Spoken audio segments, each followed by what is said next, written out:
Talk more about President Trump's overhaul of energy and environmental policy. We're going to bring in Jason Albritton.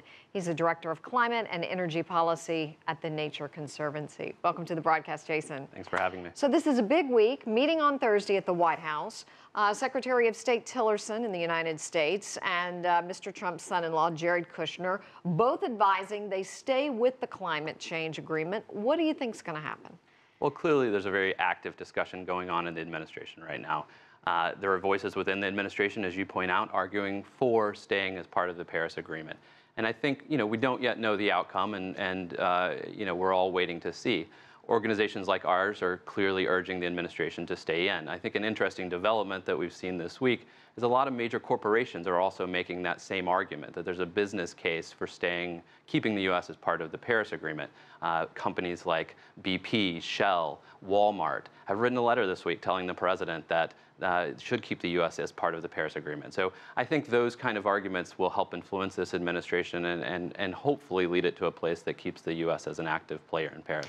It will be interesting to see if this was just a political campaign talking point that he now is going to walk back on, because he's going to say, well, I'm getting so much pressure from all of these corporations, and so there's no way that I can withdraw from the climate agreement. What would happen? What would be the impact of all of this?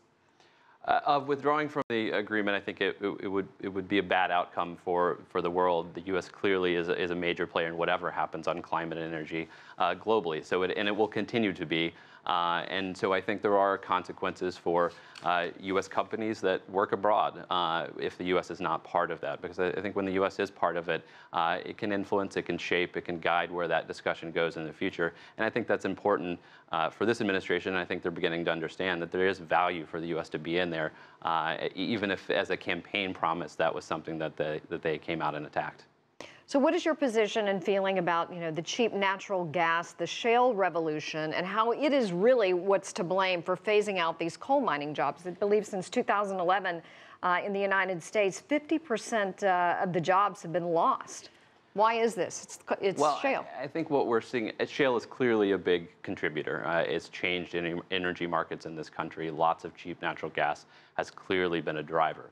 But I think what we're seeing is an interesting change, particularly in recent years. There's a lot of renewable deployment in this country. Solar and wind are growing pretty significantly, and they're creating new jobs, 25 and 30% new jobs created in solar and wind in just the last year. So, yes, there's a lot of cheap natural gas. Yes, that's been a driver for the decline in the coal industry and the use of coal, but it's also created a space for a lot more renewable deployment in this country. And I think those are long-term trends that are not going to flip on a dime or change course in the short term, no matter what happens with policy at the federal level. I think they are trends that we are seeing, and they're here to stay.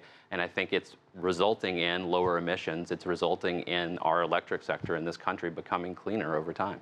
Now, does his plan actually include the renewables? I think it does. I mean, they've talked about all American energy, and clearly solar and wind are as American as they come. I mean, they're in states across the U.S., and so those are just as coal and natural gas and the other energy sources as part of it. But can you have it both ways? Can you appease the Kentucky coal miners and promise them that they're going to get their jobs back, and then also, talk to those in California where renewables are so popular? Well, I think it's important to know that a lot of what is driving the change is the market. Policy has been somewhat, but I mean, if you look at, there's been a lot of talk about the Obama administration's climate policies, but a lot of states were on track to meet those already under just business as usual scenarios. So the market is changing, and that change is moving away, what the experts tell us, moving away from sources of fuel like that's probably not going to change, but where they have been dependent on coal, and that's why, like ours, the Nature Conservancy, we're working in West Virginia to try to find new and more sustainable economic opportunities. What countries do you think the U.S. should model their energy policies after? Well, I think the U.S. clearly has to be a leader in its own right, and I think it has been, continue to be from all levels of government. We're seeing at the local level, the state level, states and cities are continuing to lead despite the rhetoric here in Washington. But there are a lot of other leaders around the world. China's been a leader. It's been significant in renewables deployment and continuing that progress, and we're seeing into renewables. So I think, it has to be a global, the challenge of climate change. And about the Paris Agreement is it has all countries contributing to it. So it's no longer just what does the U.S. and China do. Those are critical. It brings all countries along finding solutions to deal with this problem.